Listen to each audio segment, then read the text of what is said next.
मंदिर निर्माण जो 7वीं शताब्दी को जाता है, इसके लिए जो सबूत है वही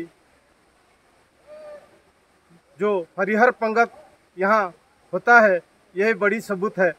और हरिहर पंगत जो है ये दिन में 3 समय लगता है और यही भगवान नृसिंह के जब प्रसाद हो जाता है, भोजन हो जाता है, उसके बाद भक्तजनों को यहाँ मंदिर परिसर में बिठा के हरिहर पंगत दिया जाता है। और यही हरिहर पंगत जो है रानी बासुटा देवी ने इसका प्रावधान किए थे। ये जो कोसल राज्य था, ये सिरपुर में इसका राजधानी था और रानी बासुटा देवी वही 7वीं शताब्दी में वहाँ शासन कर रहे थे। क्योंकि यही जो नृसिंहनाथ का इलाका है, ये सब कोसल राज्य के सिरपुर के दायरे में आता था। तो यहाँ जो धार्मिक स्थल था, इसके लिए यही प्रावधान किया गया था।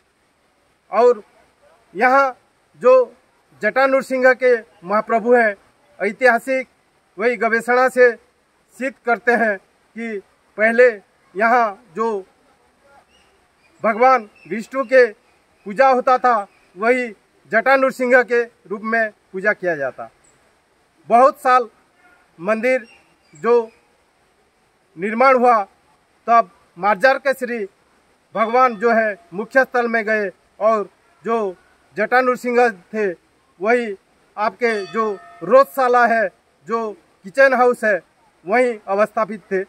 लेकिन कुछ साल हो गया, वही जटा नृसिंह महाप्रभु को भगवान नृसिंह के बगल में, जगन्नाथ महाप्रभु के बगल में उसको अवस्थापित किया गया है। और आप मंदिर परिसर में जब भी परिक्रमा करेंगे तो आप पत्थर में खुदाई होके जटा नृसिंह के मिनिएचर इमेजेस लगभग 10 से ऊपर है। और वही जो छोटा छोटा जटा नृसिंह महाप्रभु के इमेजेस है, स्टोन कार्व इमेजेस है, वही स्टोन बिल्ड जो इमेज है, जो अभी इंस्टॉल किया गया है, अवस्थापित किया गया है मंदिर के गर्भगृह के पास, तो वही से रिजेम्बलेंस है। और ये बड़ा जटा नृसिंह के ये मिनिएचर कॉपी है। तब यही से सिद्ध होता है कि यहाँ भगवान नृसिंह पहले जटा नृसिंह के रूप में पूजा पाते थे और किसी भी कारणवश उनको वहाँ से अवस्थापित नहीं करके रोजशाला में लिया गया। और उसके बाद वहाँ जो है भगवान मार्जार केसरी के जो मूर्ति है वहाँ अवस्थापित किया गया। यही गवेषणा से सिद्ध होता है कि राजा बैजल देव जो 14वीं शताब्दी में हमारे हरिकंध और जमुना कंधुनी, उनके जो स्वप्नादेश के बाद, जो खनन के बाद वो पाए थे भगवान विष्णु के मार्जार केसरी, उस समय मार्जार केसरी भगवान को मुख्य मंदिर में राजा बैजल देव ने अवस्थापित किए गए। और जो मंदिर के सामने में था जो पार्ट अंश, उसको वो रिनोवेट किए गए। जो मंदिर में अवस्थित वो दक्षिण दिग में जो अवस्थित शिलालेख है, वहीं उसको वर्णित किया गया है।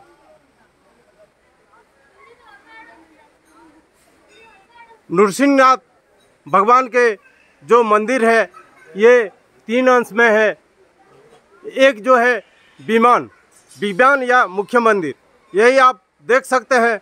ये पत्थर को खुदाई करके यहाँ बनाया गया है। और यहाँ जो उड़ीसा के मंदिर परंपरा है, इसका सभी जो निदर्शन है, आप देखते हैं कि वो मंदिर के अंग शिखर भी है, जो लायन एक है, सिंह जो है, और इसके दीवारों में भी बहुत कारुकार्य है। इसको देखते हुए जेडी बेगलर जो अंग्रेज ऐतिहासिक थे, वो जो आए थे अष्टादश शताब्दी में, वो बाहर से इसको स्टडी किए। क्योंकि वो क्रिश्चियन थे, वो मंदिर का अंदर जा नहीं सके, लेकिन बाहर से यही पता चला है कि ये खजुराहो टेम्पल पैटर्न का है और इसका जो टाइम पीरियड है 6th सेंचुरी एडी को वो ले जाते हैं।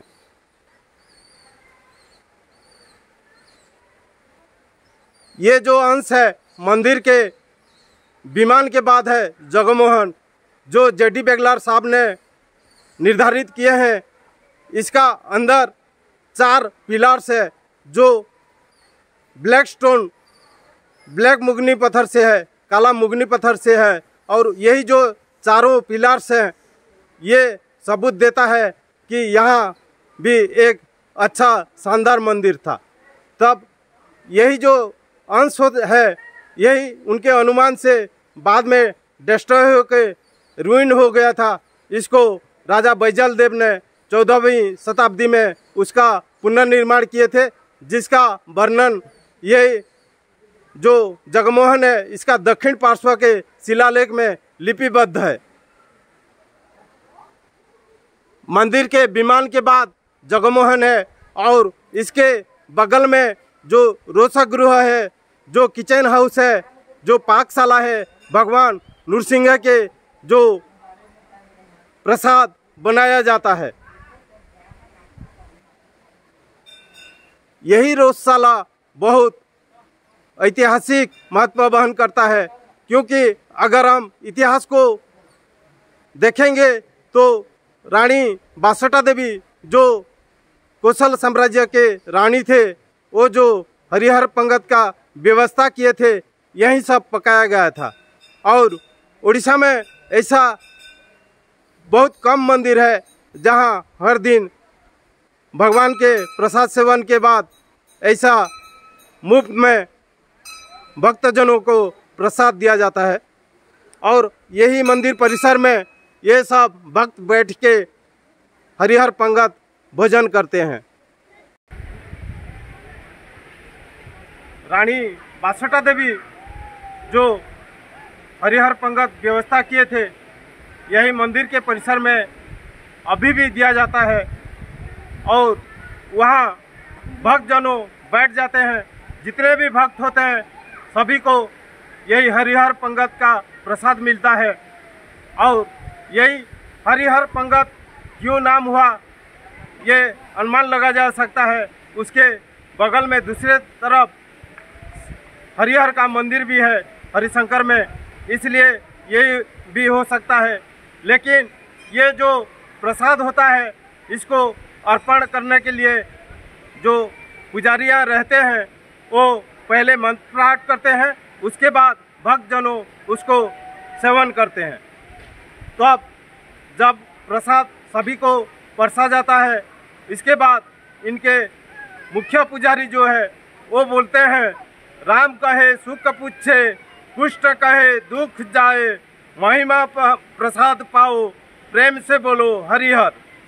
राम कहे सुख पूछे, कुष्ठ कहे दुख जाए, महिमा प्रसाद पाओ, प्रेम से बोलो हरिहर। तो यही जो श्लोक है इसमें अब अगर विश्लेषण करेंगे, इसमें हिंदी, संबलपुरी और छत्तीसगढ़ी तीनों शब्दों का प्रयोग किया गया है। तो यही से सिद्ध होता है कि बासटा देवी जो है वो जो प्रसाद व्यवस्था यहाँ इंतजाम किए थे, इसके चलते यही एक सबूत मिलता है कि कोसल राज्य के जो राजधानी सिरपुर में था उनके व्यवस्था में यहाँ यही मंदिर निर्माण हुआ था। और एक प्रमुख विषय है जो जटा नृसिंह। जटा नृसिंह जो है वो यहाँ का पहले अवस्थापित मूर्ति थे और उसके बाद जो है आपके मार्जार केसरी वो अवस्थापित किए गए। यही निष्कर्ष होता है। तो यही जो हरिशंकर के और नृसिंहनाथ के ये गंधमार्दन के दोनों ओर होता है, यही तो एक बड़ा ऐतिहासिक और पर्यटन स्थली तथा धार्मिक स्थली हिसाब के मान्यता पाता है। आप सबको सत्य प्रकाश साहू यूट्यूब पेज से बहुत अभिनंदन। मेरा अनुरोध है आप सब यहाँ आके नृसिंह महाप्रभु के जो है धार्मिक और आध्यात्मिक दिख को आप पहचाने और यहाँ अनुभव करें, यहाँ के प्राकृतिक सौंदर्य को भी अनुभव करें। और मेरा आग्रह है, जितने भी गवेषक हैं, इतिहासकार हैं, संस्कृतिविद हैं, इसके ऊपर और छानबीन कीजिए और जो तथ्य है यही धार्मिक स्थली के और भी तथ्य उजागर होगा। आप सबको सत्यप्रकाश साहू के ओर से नमस्कार।